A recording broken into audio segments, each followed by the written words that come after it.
by NEC Co-op Energy.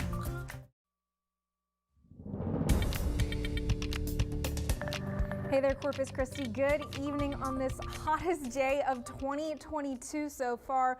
Though we're not quite as hot as we were this afternoon, we've cooled back down into the lower 90s from 99 degrees today, though it still feels quite hot out there. But if you take a look behind me, you'll see that it looks kind of hazy or almost milky in the sky. And that's thanks to the Saharan dust that made its way into the coastal bend overnight last night. We even have some visibilities dropping. It's just down to 7 miles here in Corpus Christi and even 5 miles in some other places along the coast. And that's going to continue these somewhat reduced visibilities throughout the rest of the week as we've got this Saharan dust just kind of hanging around.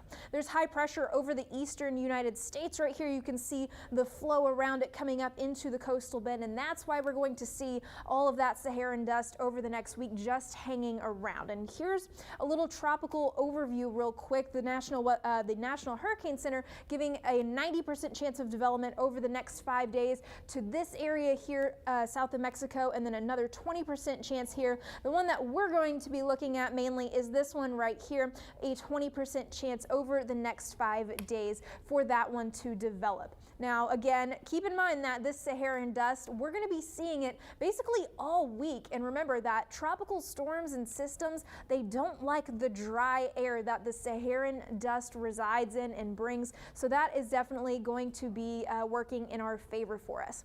Got a couple things to focus on here, but first we're going to be pretty breezy over the next couple days down here in the coastal bend. That's thanks to this low pressure all the way up here in the Pacific Northwest. That's going to make the pressure gradient in between us and them up there really tight. So that just makes our winds a lot faster and breezier down here. So the next couple days going to be on the breezy side, and we'll also see a little bit of an elevated fire weather concern going on with that.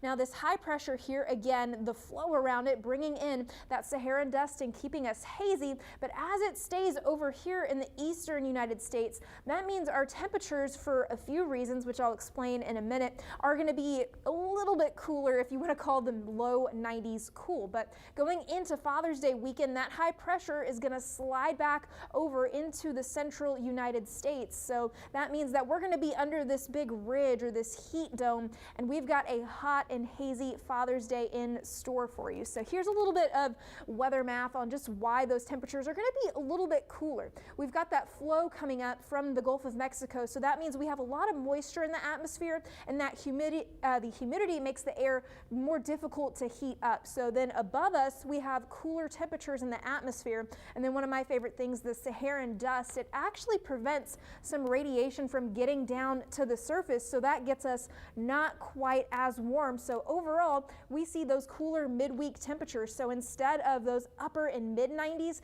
they're going to get down into the low 90s by the beginning of the week, but by the time that we get to the back half of the weekend for Father's Day, temperatures well up into the upper 90s again, and those feels like temperatures are hot. Tonight, a little bit warmer than last night thanks to some clouds as well as gustier winds, and tomorrow afternoon a little bit warmer, a little bit cooler, excuse me, again, and feeling like we are in a hair dryer yet again thanks to that breezy wind. We still have those dangerous heat indices going on for the next week as well as that Saharan dust, but hopefully we'll get a couple pretty sunsets out of it tonight. Brian.